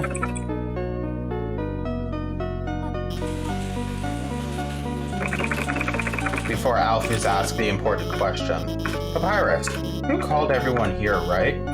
Well, besides her, anyway, if I got here before you did, how did you know to let everyone know?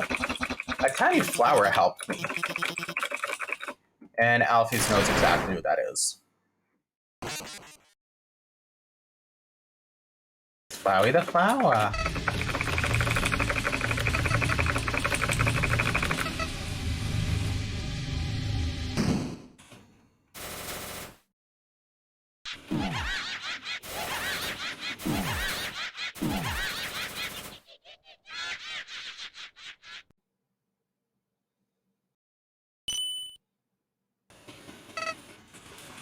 However, he underestimates the power of friendship.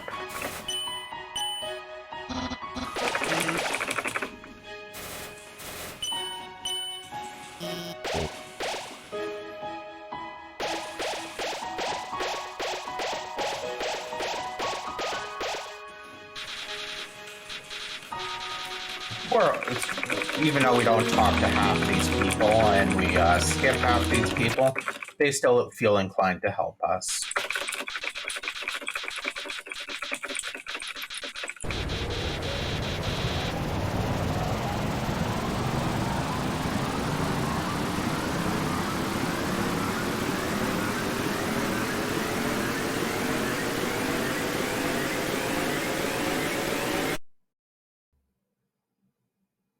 Child.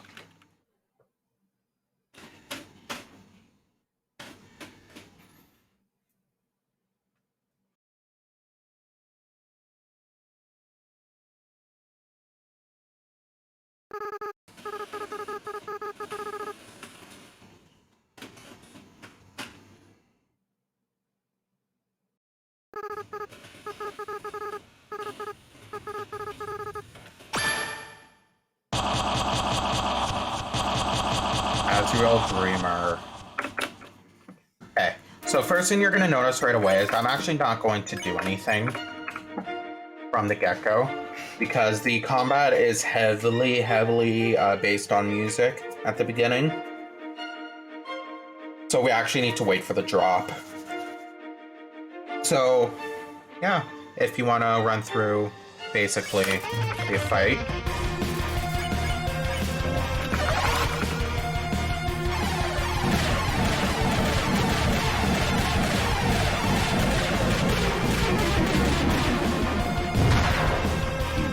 So it's going to be similar attacks to Flowey. I'm going to be using Hope a lot, as it heals you for 1 and it makes you take less damage.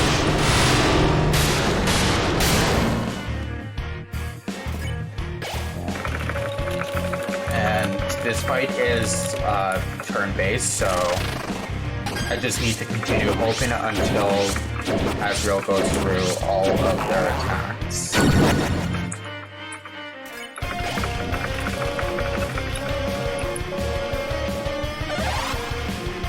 So I think I'm going to take this chance here, since this is just a just combat dodging. I'm gonna shout out a few people. So I would like to shout out CNAP for hosting this amazing event, and everyone behind the scenes as well. The hosts, the tech teams, everyone involved. I also want to shout out Noah for waking up that ass early in the morning to be my co-commentator, as I need to focus on some of these fights. Shout out to the Undertale community. They have some amazing guides out there. And I also want to shout out we also have our own upcoming event in November. If you like to watch charity marathons, we have one hosted in November, the weekend of the 11th. It's called Dogtown Expo. If you're interested in at least tuning in, you can check us out at Dogtown Speedrunning or on our website, dogtownexpo.com. I should heal.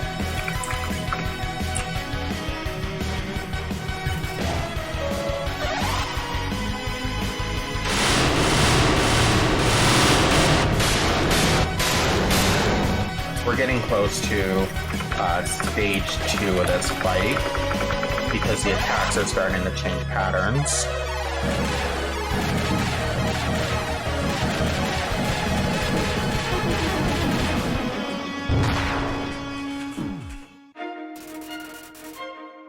Okay.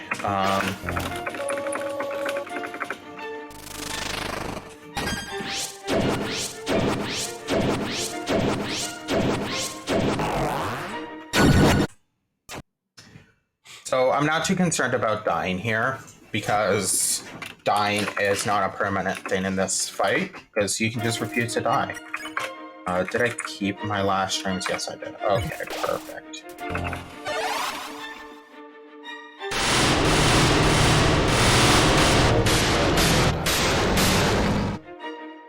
Resets your turn counter. Yeah.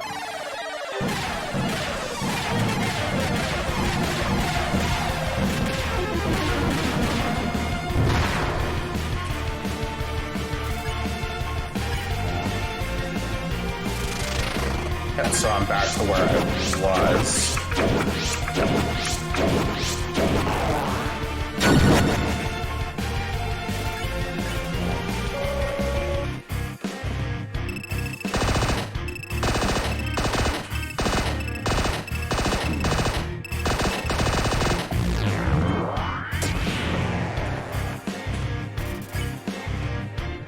I should flash through. Can I flash through? Thank you.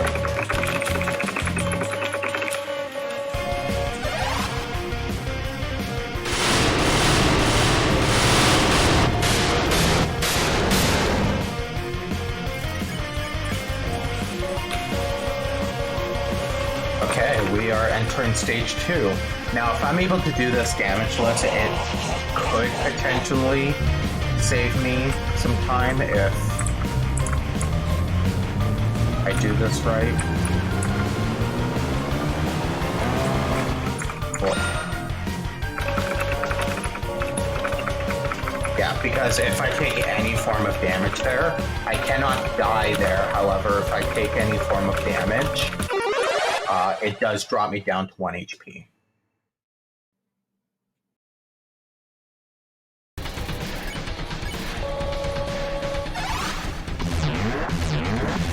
And I would instantly die in this stage and then come back to life.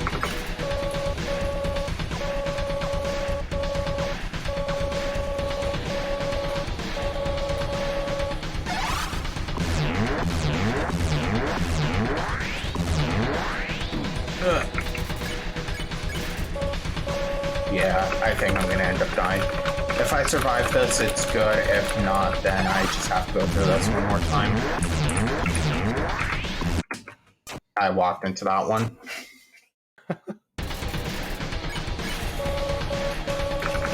You almost did that.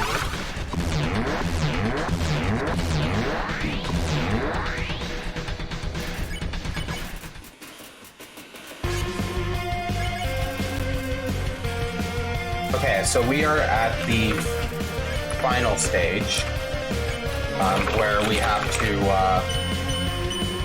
save all our friends. So with everyone, there's a specific option we want to choose because it's less dialogue.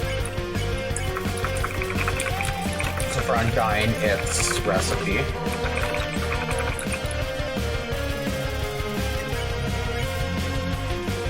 For Alphys, it's going to be quiz.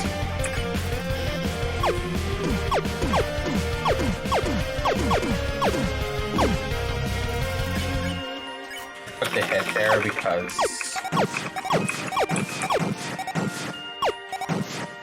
it ends the phase quicker if I destroy all the boxes.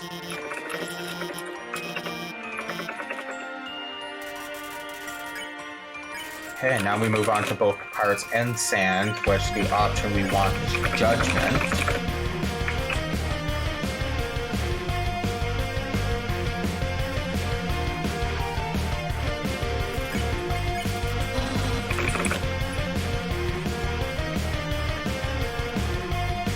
Now, everyone except for the parents are done in... you just need to act 3 times. Now, one thing that you can do if you manage to not eat your pie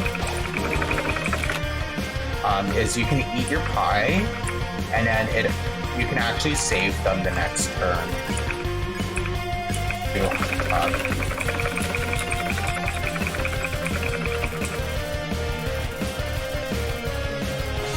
I hugged the wrong person though. Fuck. And now we need to save someone else.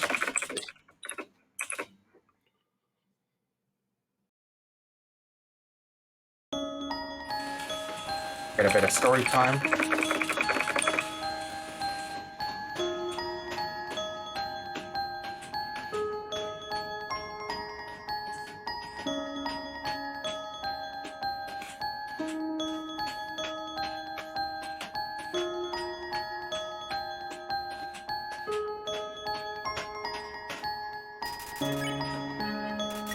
Let's not accidentally hit the goat.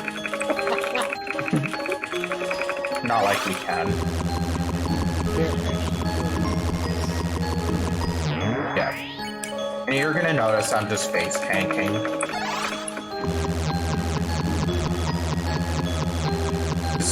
Once you drop to a certain HP, very similar mechanic that from the beginning of the game. We have the crying stage.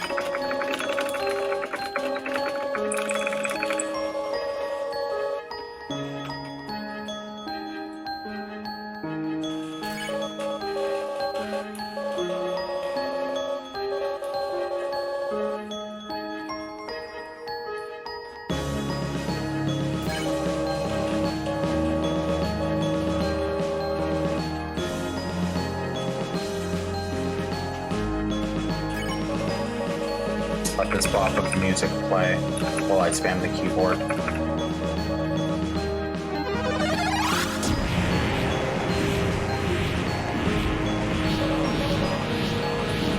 Oh yeah, and our HP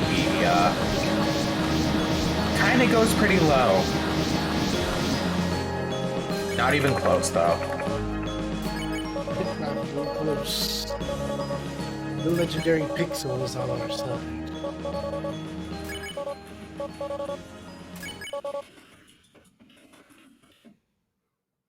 So time is going to be coming up. I'll let you know when.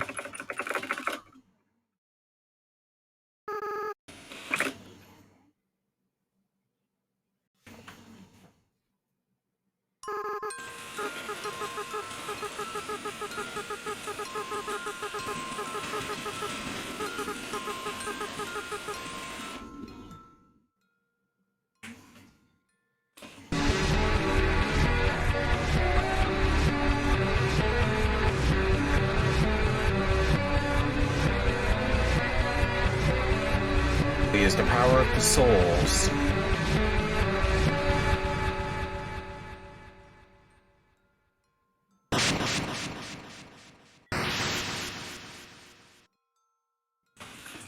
area was destroyed.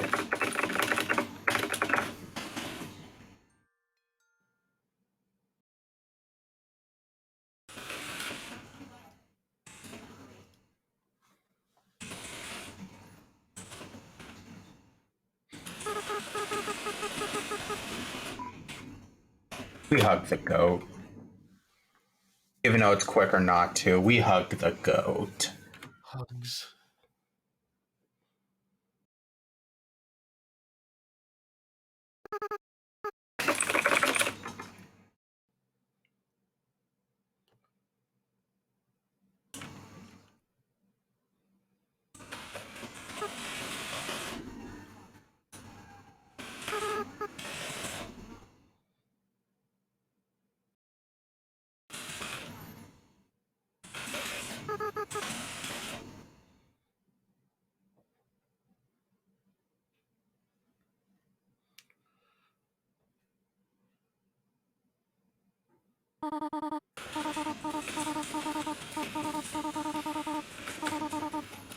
Oh yeah, by the way, our character's name isn't GGF, it's Frisk.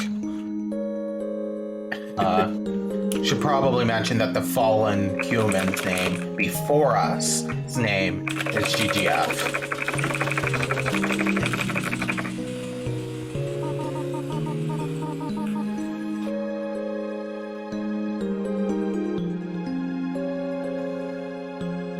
Now we leave the underground. If I hit the right button. Don't leave.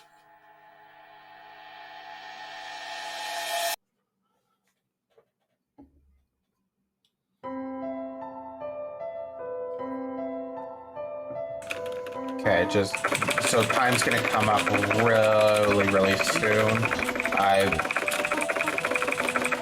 It's going to be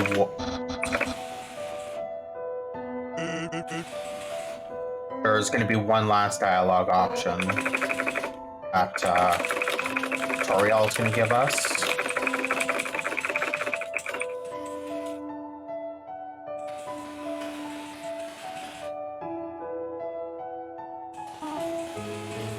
And it's going to be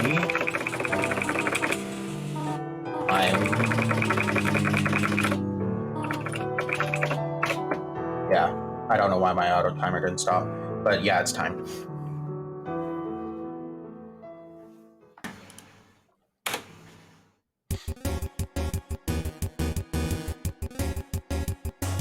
$157, not bad.